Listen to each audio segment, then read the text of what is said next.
Welcome to today's episode of The Irresistible Factor. I have been looking forward to this episode for a long time. Today, I have the pleasure of hosting Michele Gannon, who is the founder of Mary's Place by the Sea, which is a nonprofit home for women who are either in treatment or have been in treatment for cancer. And I want her to tell you everything about it because it's such an important, wonderful thing that she's doing. So, welcome to the podcast, Mary. Thank you so much for joining me today.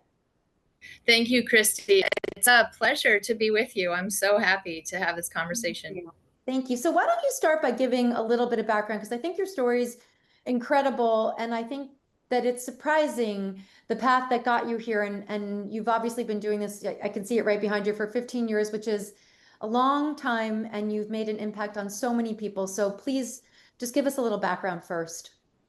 Sure. So in January of 2009, I was homesick and I was only struggling with the flu, a seasonal flu. I had three small children at the time. They were piled around me in bed and they kept poking me. Are you better now? Now?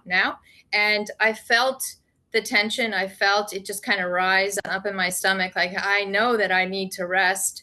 I know that I'm not where I need to be 100% for them, but I was just feeling very vulnerable. So I commented to my husband, I wonder what a woman does when she has a long-term illness like cancer. Who is giving her permission? But more importantly, is she giving herself permission, that voice to say, I just need a minute without all of the responsibilities and the scheduled life. And that idea just would not leave me. So by June of that same year, 2009, I had gathered some friends and shared this. What do you think about? What do you think? Do you think we could help women who are in treatment for cancer by giving them a place, a non-clinical, non-medical facility, a home where they could come to a seaside resort and just hit the pause button to catch their breath? And now we are well into 15 years and charging into 16 years later with our own home custom built for Mary's Place by the Sea guests. And it's just been an incredible journey. It's incredible that you had, I think one of the things that's great about the people that come on the podcast is you hear stories like you had an idea and people have ideas and then they go away, right? Because you don't have time to think about them or you don't think they can become a reality. And I mean, you had an idea because you didn't feel good and somehow you connected that to something so much bigger and you didn't let it go. What made you hold on to it and think, okay, this is something I'm actually going to turn into a reality for people? So that's a great question. So once I started thinking about it and kind of looking around on social media sites, is there anything out there? What exists to support women holistically? A place where they could just be authentic. I couldn't find anything. And one night I had a dream, a pivotal dream, where Mary came to me, Mary being Jesus' mother. And I always, in our meet and greet, three retreats a week, I will explain to the women how she showed up for me. So in my dream, she was an authentic woman who was empathetic and compassionate and full of love. I didn't feel intimidated by her or judged by her. And through the dream, she walked me down this main avenue in Ocean Grove towards the ocean. And with every step, I felt that she was putting this image inside of me of what needed to be done. And our home is non-denominational, but you will see photos and statues and pictures of Mary all throughout the house because the home is inspired by her, and it inspires me to keep going because of that one pivotal dream one night. I have a question around that. Did you ever have another dream with her in it, or was it really literally one time? So actually, she more than that, she showed up. We had a visitation from her at one point, and I have seen her a few times in the home. So her presence is very much felt in our home, and it is just a safe space where we're not proselytizing anyone. We're just meeting every woman where they are.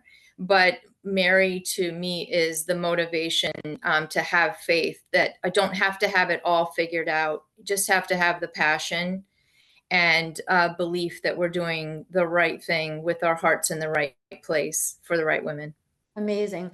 So talk about what people, because this is I talk about a lot of health and wellness and healthcare organizations and brands, and this is interesting because this is nothing to do with the medical side of this, but it does have everything to do with the wellness side of this. And I told you this, my sister is battling breast cancer right now, and I think that the one thing that she hasn't had, and I think that this is probably really typical, is a moment to breathe and just be. There's a constant, how are you? How do you feel? Do you feel better today? Is today better than yesterday? And there's that, it just made me, when I talked to you for the first time, it made me think that that's actually pressure, right? In a lot of ways, Right. that's everyone wants me to be better. So I should Mm-hmm. just say I feel better, but I don't feel better. I feel alone. I feel stressed. I feel scared. And having a place to go and talk about that with people who share those emotions feels revelationary to me in a way, because that's not what you're encouraged to get better, better, better, and not talk about how how scared you are because everyone's like, just you're going to make it. But you're in your mind saying, am I? I have no idea what's going to happen. Can I talk about the fact that I'm scared? Maybe not. So you're giving a safe space for that, which I love. But what's the experience like for people? Can you talk about how they find you? What happens when they show up? Yes. You've hit on so many key factors here. So when a woman will reach out to us, usually via phone, we feel the desperation in her voice. She knows she needs something to get her over the next hurdle, whether she, as our guidelines are, from diagnosis up to 2 years post-treatment. That post-treatment is also a very scary time because our guests are not in constant communication with their medical care team, and all the fear starts playing in. So when we started Mary's Place, I was asking, do we have the skill set to bring women together who are in a medical emergency, if you will, a medical crisis?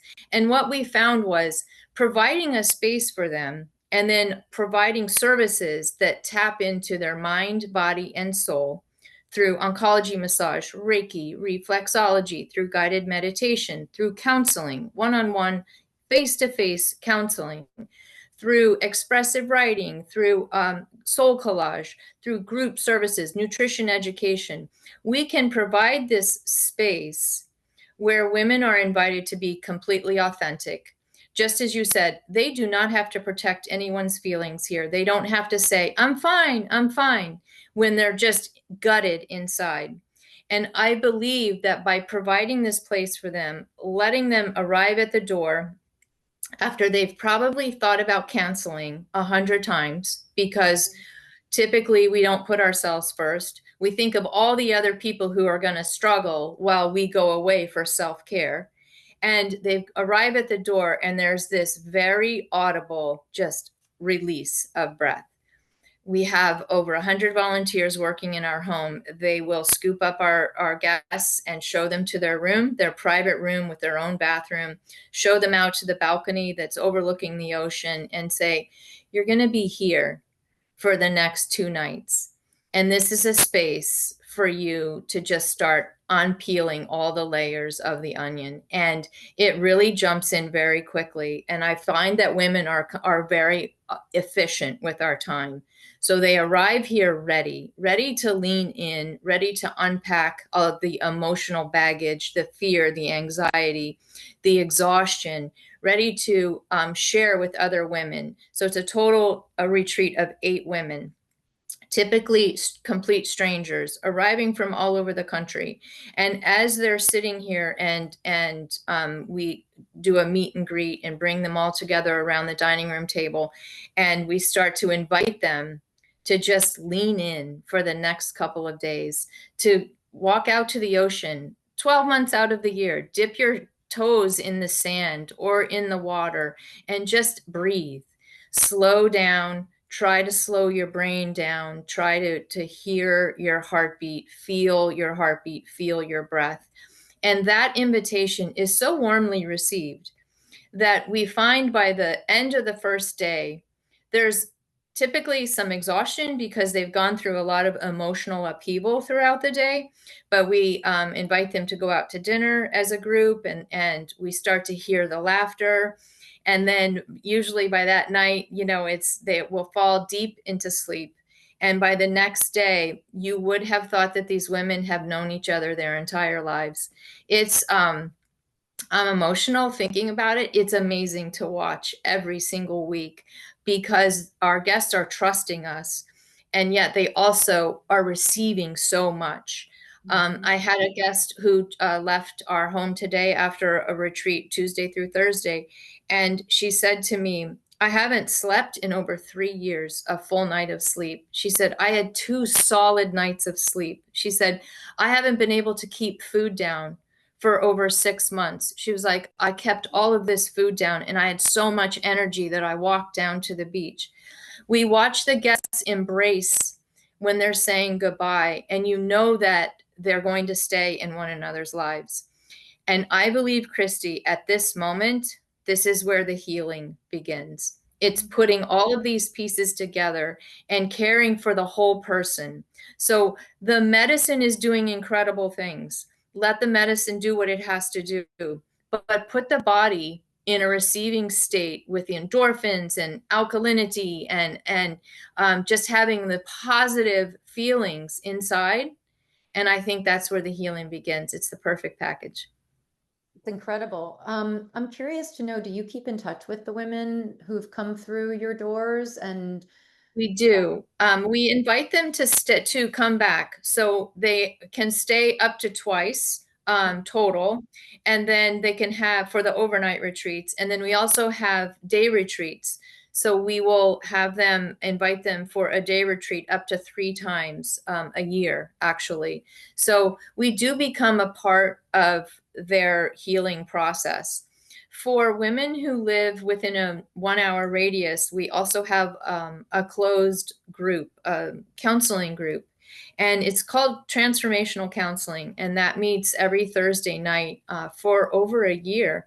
And these women are learning coping strategies of communicating with their family, telling their families what they really need, Mhm. having the conversations with their children about what's going to happen when they lose their hair or an ability to do something, they're losing something that they normally would do during recovery for surgery, trying to quiet the fears, saving marriages. How do you have intimacy after all of these surgeries and the chemotherapy?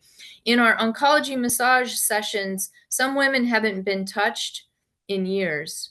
Mhm. So to have that human to human touch and to work through the circulation and to identify lymphatic areas that could be pooling fluids is something that happens, and it just happens organically. And I do believe that in 16 years with over 16,000 women, it's not just the women who come here who are receiving the benefits, but it's also the family members because our guests leave in a completely different frame of mind. And I believe the one emotion that they have when they leave here is they have hope, and you can see it on their faces. It's incredible to be able to give hope to people who don't have it. I mean, it's an incredible gift, and I'm sure that it helps them from a health perspective as well, even though clinically you couldn't probably prove that. But I have no doubt that the mental part of this is just as big of a hurdle as all of the rest of it is for people. Yeah, So you didn't mention this, but I know this because you told me when we had our initial call. Nobody pays. Is that correct? it's correct. It's I don't know why it's always something that I should be mentioning it because we rely on donations, but it's always like the back of my mind. So it's really a beautiful thing to have women coming from all demographics of life, from all parts of the country, and meeting here with the one commonality of cancer. And we it helps everyone see that we are all just human beings. And we might have our differences of where we live or socioeconomically, but as soon as you're fighting a life-threatening disease, you're pretty much on the same field. So from the very beginning, when we started Mary's Place, the goal was to never have to charge a dollar for anyone, because I wouldn't want a woman to say, I need that, but I can't afford it. And we have not had to charge a dollar for 16 years. So we raise funds in our community, in and around our community. We receive donations. We write for grants. We don't receive any federal funding. We don't take insurance, because I always say I'm just not smart enough to figure that part out. And it's it's just working. It's still working. It's incredible. So talk about the week, because you said do you have two and a half day retreats every single week? Every single week? So 6 days a week, we have a retreat group that'll arrive on Tuesday.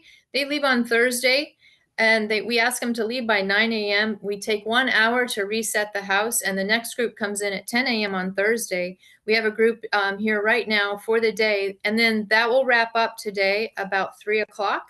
So that's ideal for women who are working or have young children at home and just can't get away for overnight retreats.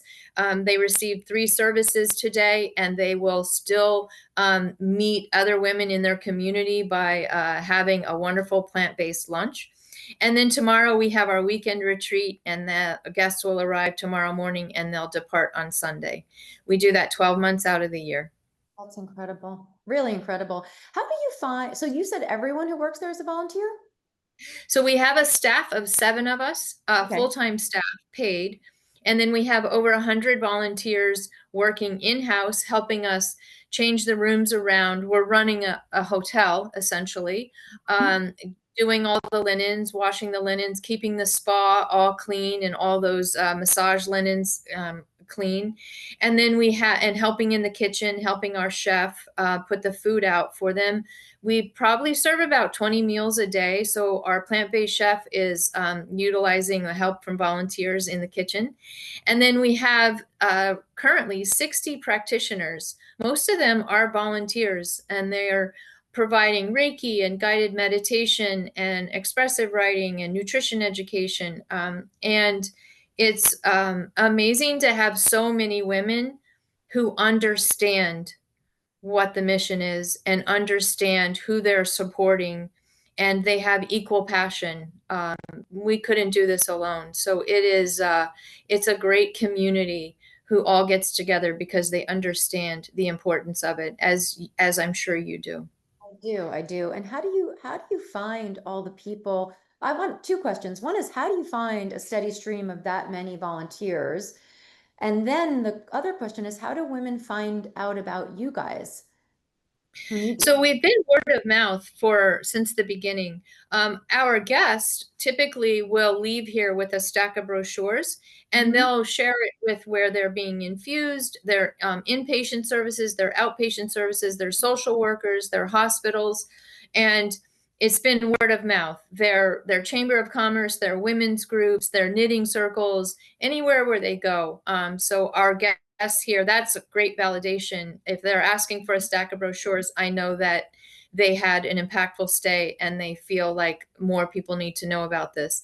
And then in terms of volunteers, we have so many women who are wanting to volunteer here, and which is such an amazing, beautiful thing that we are never lacking house volunteers. And many of our volunteers have been here through the duration of the home. And that's Wow, also makes me feel so good that we have been able to retain so many women.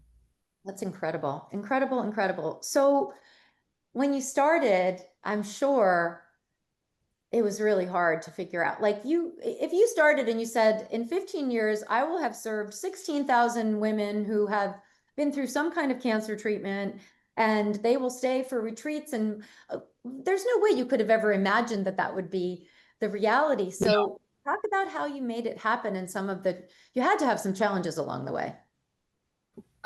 Countless challenges. And I'm, I guess I've finally come to the age where I recognize the challenges as opportunities for growth. Not so much 15 years ago.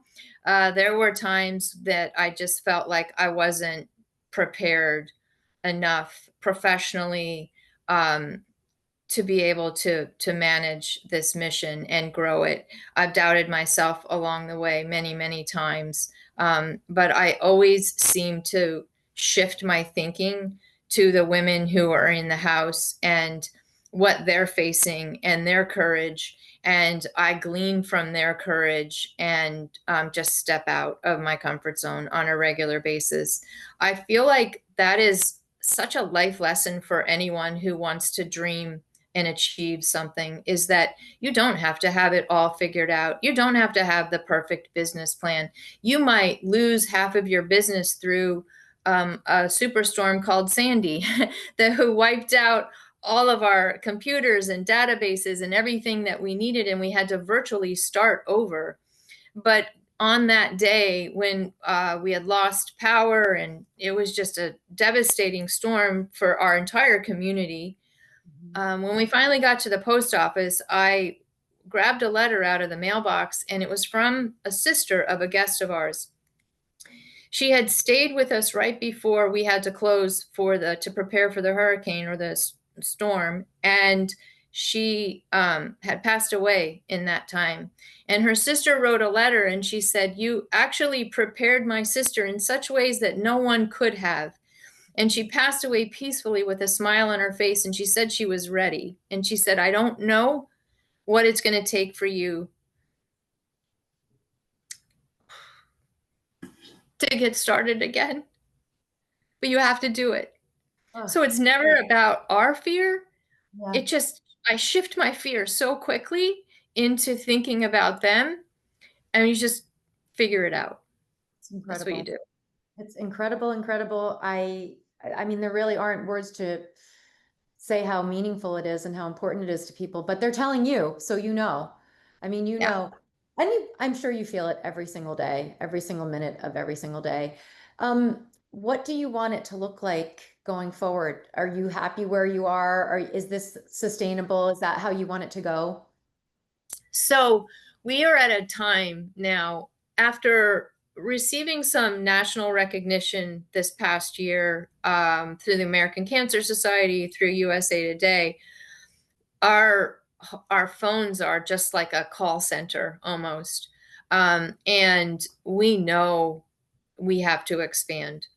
Our board of trustees knows we have to expand. And we are putting that, we have a committee together, and I envision it just taking a leap off of the cliff and growing my wings on the way down, because that's what needs to be done. So when we open the calendar up, we only open it up every 3 months in advance. So, for example, this past Monday on June 2nd, we opened up to schedule for September, because we found that if we scheduled too far in advance, we had such a high cancellation rate, because life gets in, cancer treatment is ever changing on a daily basis. And so when we opened the calendar up, we had over 250 calls Wow. before 10 a.m. Wow. And that's heartbreaking for us, because we only have 64 spots for the overnight retreats and an additional 24 for day retreats. So we feel their desperation, and it feels so hard to have to say, "I'm just going to have to add you to a wait list." One of the fallbacks that we have is a huge virtual program. So we encourage them to jump into our community virtually just to get started, where we have over 45 sessions virtually a month, and about 500 women globally join that, from South Africa, from England, and then all parts of the country. And that's crazy, for me to think that here we are in Ocean Grove, New Jersey, and we're connecting with someone from South Africa and providing Reiki and yoga and meditation and EFT, tapping, and lectures on, as I had said, getting back to intimacy through our counseling program, and then having one of our board members who is a physical therapist, and she focuses on pelvic health, and she can help our guests ask those difficult questions or know what to ask when they go into their doctors. So that virtual program is really a nice safety net for us, because we can provide something while we're Mhm. waiting for a room to open up for our guests. We are currently looking at expanding, and our first area would be New England. I believe it's So another doable. center? And so Yeah, you're considering other centers. That's amazing. I was going to ask you if you were going to get a bigger place or an additional no. place from a geography perspective. That's amazing. Yeah. So when people say you need a bigger place, my response always is not a bigger place, just more of them, Yes. because I think the intimacy Yep. is such an appealing draw for women who are coming here, who may have been in isolation for a while, who are not comfortable taking their wigs off, which is also why it's all women here. Mhm. And it's a safe and sacred space for them, female practitioners, volunteers, everyone in the house. And it's important that because they trust us for that purpose. So we are looking to expand, and I do have the fear right here, but I know that it has to be done. That's incredible. How will you fundraise for that? Will it be different than what you normally do? Because it sounds like it has to be. I feel like, yes, it needs to be a capital campaign that starts to reach into those communities where we're expanding, and having people get to know us. And I have a woman who was a former guest of Mary's Place, and she is wanting to support and be the person, the contact person up in the New England area. So I'm sticking to her. That's We're going to amazing. make. Where are you thinking of something, the same thing, something will it be by the sea? Is that why you're considering New England? So, this particular guest, she lives in Rhode Island on the Narragansett Bay. I think it Yep, would be ideal. yep, Of course, once we get that going, then it seems like it will be very easy to replicate. yes. And then I'd love to go west. And it may end up in Colorado in the mountains. Of course, we can always play with the name, but it's important to be able to support the women who can't travel to us, who can't get to us, but desperately need these services. And unfortunately, cancer is not going away.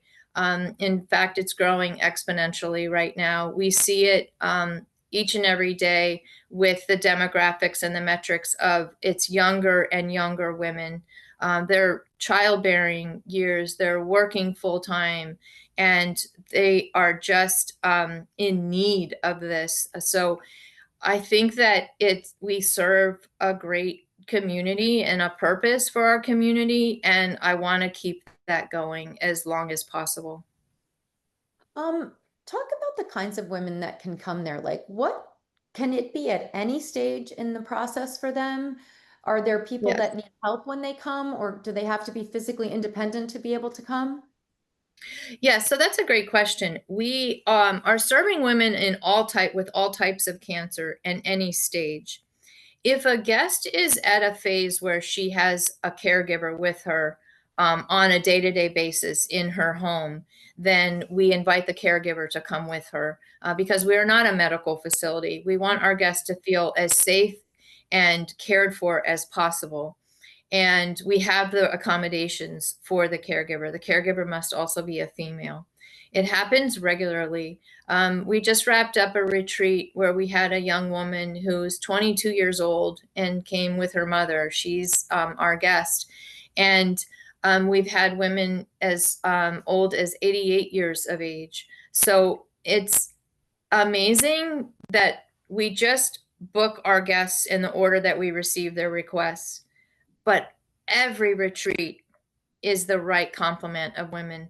Every retreat, women connect on a certain level. They have something in common, something that threads them together. And to me, that is divine. it's divine intervention on a daily. Sometimes I'm like, I don't even know why I try to schedule. Just let divine divinity help, because that's what happens. It really is So beyond you're not us. doing any formal matching of people with commonalities. It's just sort of happening that way. No, I do say, with one exception, when we do have a younger group of women who are young women, ages 16 to 20, we will keep them together, because they have very specific challenges at those ages, and we want them to be able to connect with others in the same age group. So that's the one. Uh-oh.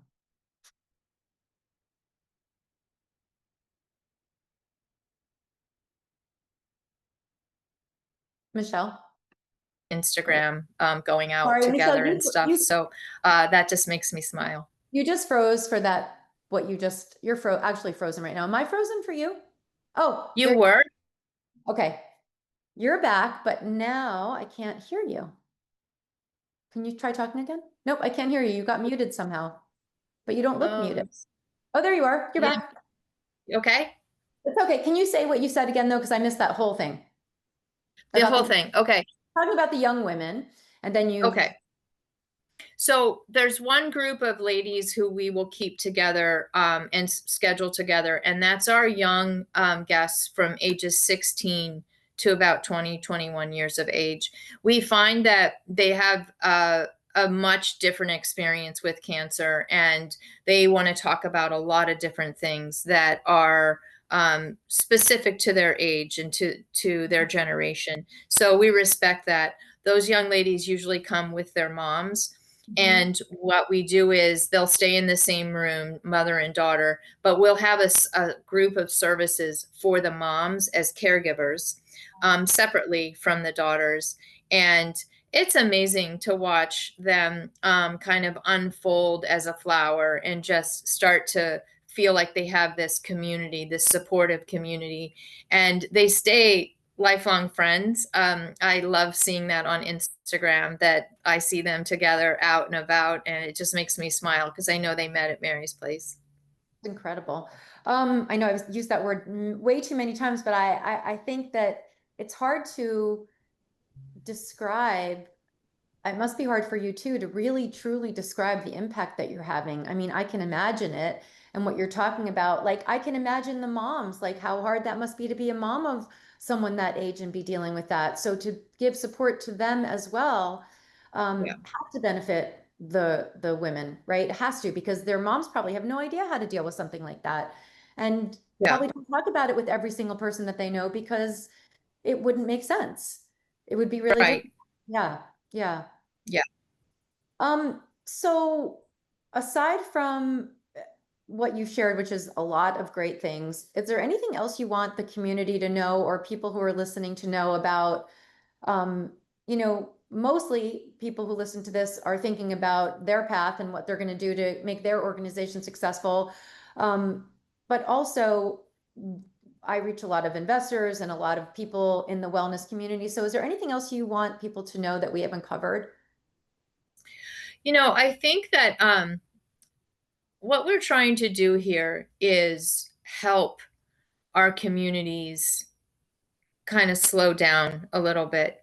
And, we're in our lives now, in our generations, all of our generations, we are hardwired to just be working and spending so much more time in the workspace than we are at home or in our free time. And I think that we just, this is a great reminder. Mary's Place is a great reminder of what it is to connect on an emotional level, and to laugh, think, and cry on a daily basis, is you feel very awake. For any of your viewers have um, who want to do some team building, this is a great place to volunteer for a day as a team, and to kind of reset your mind. Um, Volunteering here, it's not just helping us with the menial tasks, but all of the groups who volunteer here, corporate groups, we put them through a session or two to try to help them slow down a little bit as well and bring wellness to them as you are trying to do. In terms of your financial investors, that they're our lifeline. We have gone through so many economic challenges as our country has, and we feel the backlash of that through elections, through different things that are happening, and to be able to share our mission and what we're doing. We don't have the budget of a very large organization, but we so make it work because we know exactly who we're doing it for. So these smaller nonprofits in the communities, look at them because they are touching people in such tangible ways, and making a difference. Yeah, that's great to hear. And I think really important for people to understand because I think it's easy when you think about the bigger nonprofits, they're all over the place. They have marketing dollars, they can get out there and get the word out. But for you, it's really um, almost one-to-one communication, it sounds like, people telling other people. And Yes. that's and if you're going to expand, obviously that can't be the only way that it works because you're going to need a lot more than that. So I'm glad. I mean, I don't feel like I'm doing anything but to do a little part in helping get the word out for you guys. And then anything you would share with people who are advice because you've done all the things and you bumped into all the walls and hurdles um, about how to get through challenging times or how to keep going when you feel discouraged? I want to say this. I think that this has happened. This has been a shift in my thinking only within the last couple of years because I've made a lot of mistakes. And I basically have given myself permission to forgive myself, and I think that was so freeing to say, you don't have to be perfect. You just got to try to do better. You're not going to figure it out, on a daily basis at times. I think that the power of pause is such an amazing power to be able to step back, catch your breath, reevaluate, reassess. But I think that we are so hard on ourselves. And I just want people to try to ease up on yourself a little bit because it is so important for your health. The levels of stress are causing these cancer cells to go rogue on you. That it's just really important to stay passionate and awake because it's such a great life. I mean, if you can surround yourself with women who are facing life-threatening diseases and you can watch them laugh and find the humor in it, we have to find more humor in things and just kind of relax a little bit. And I am very passionate to give people that space to say, I forgive myself. I forgive myself for not being perfect because we're not perfect. I think that was something that has helped me in the past 2 years incredibly. That's really good advice and really hard to take, I think, in a lot of ways, especially for women. I think I mean, I do think sometimes it's harder because you have to deal with a lot of different things and some of it's work and some of it's home and it's hard to forgive yourself. I agree. You're hardest on yourself and Yeah. um, you don't give yourself the grace that you would give to other people. And I think that's a really hard lesson to learn, especially as someone who's running a business, which you are, and I am, and it's challenging because you have a lot of people relying on you every day. So you've got your staff relying on you, your volunteers, but the really important people, the people who come to Mary's place. So you've got a lot of people counting on you. So I'm glad that you've found the ability to do that because there's no way to be perfect with all of that. No way. Right. Yeah. Right. Well, Yeah. I'm so happy to wait. I want you to also share your website and how people can find you, how they can Oh, donate. sure. Yes. So our website is marysplacebythesea.org, all spelled out, no punctuation. And we are on Instagram and Facebook. We're on the social sites. If you catch us in Reels on Instagram, you'll see our personality. I do like to have a lot of fun with making Reels and promoting different fundraisers and that sort of thing. Just being able to laugh with our team is so therapeutic. So you can reach us that way. And we've worked really hard to rebrand ourselves on our website within the past year. I'm so proud of that. And we just keep growing. We just keep learning and growing each and every day. And it's a great community to be a part of. So I invite you to check us out and give us a call. Thank you so much. Thank you, Michelle. I really appreciate the interview. I think it's incredible what you're doing, and I am really looking forward to coming down and visiting you. Like, I can't wait to meet you in person. Thank you.